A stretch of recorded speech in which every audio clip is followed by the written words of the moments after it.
To access the trays or to be able to pull them out, the first thing we need to do is remove this side panel, which it comes out with a T20 screwdriver.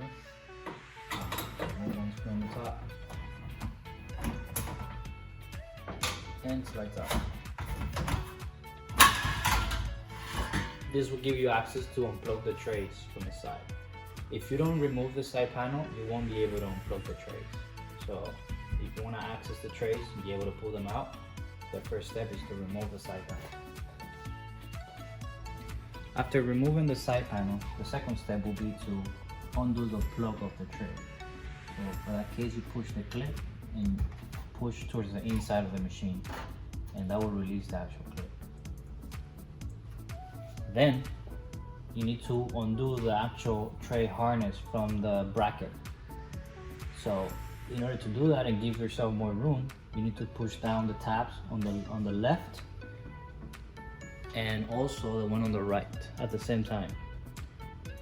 This will allow you to pull the tray out towards the front. Once you give yourself more room, the next step is to grab the actual chain, we call this the plastic chain, and pull it towards you. You're gonna feel how this piece comes off the bracket. After that, your tray is loose. You actually can take it out of the machine. And to remove the tray from the machine, you take it all the way out, lift a little bit when you hit the top, and slide it out from the rail. When you remove your tray, you're going to be left with the actual rails which the tray slides in and out. If you want to remove them, the first thing you need is the T20 screwdriver. Undo the actual screw that is holding it in place, which is all the way in the front, and that frees up the actual rail. Now you have 3 points of attachments for the rails. You have the little hole where the screw goes into. You have the center, which is the middle, and then you have 2 hooks in the back, all the way at the end. This is where the screws go. This is where the middle hooks onto, and all the way in the back, you're going to have some grooves where it goes in and out. You have to make sure you align it correctly. That way the tray doesn't end up crooked. And either you can go up or down depending on your product. We also recommend to use a level when you do this. That way you don't have any errors adjusting the trays. Then the same goes for the divider on the right side. Undo the screw, slide it out.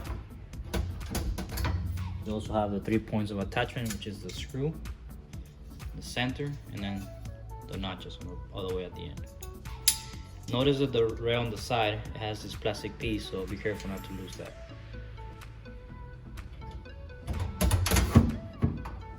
Slide it in, put the screw back on.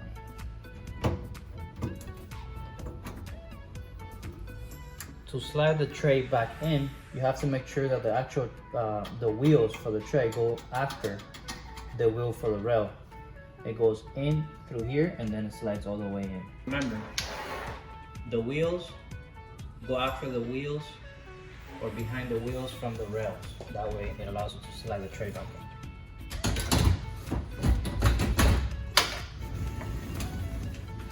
You're gonna hear a snap. Every machine that has an elevator, it comes with a sensor on the actual tray harness, which will be this little opening over here. It's a little eye that basically it detects the elevator when it goes by the tray. So this is one of the most important parts when putting the tray back on, to make sure that this piece is aligned with the actual tray and the elevator. Okay, so the way it goes in isn't in this position. This gap here, it goes in the actual rail. When you're ready to align it, the first thing you need to make sure is you have this gap clear, and then align it with the actual rail. This is the rail for the tray, but then in the back you're also gonna feel the rail that is hooked up to the metal piece over here. Okay, so after that, you need to wiggle it all the way to the back,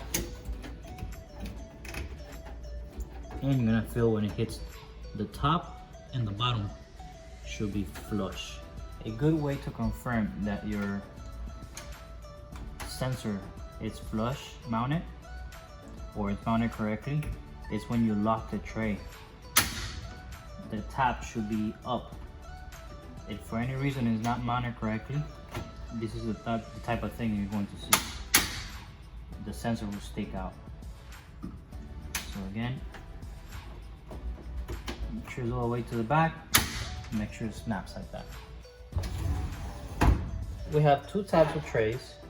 We have the wide one, which has 10 connectors. Then we have a shorter one, which has 7 connectors. Every tray has grooves in the front, middle, and back. And this is where you snap the dividers basically. You're gonna notice that you have 3, 5, and then 3 little gaps together. Then 3, 5 separate, and then 3 together. Same over there in the back. And then same goes for the inside of the tray. This is to be able to position the motors and the actual dividers correctly. That way you don't have any errors where they look crooked or anything like that. So if you snap, for instance, in the far right on this side, you're gonna do the same on the back. This will be the shorter tray. Just notice that it has 7 connectors total. All the accessories work on both trays and they're exactly the same.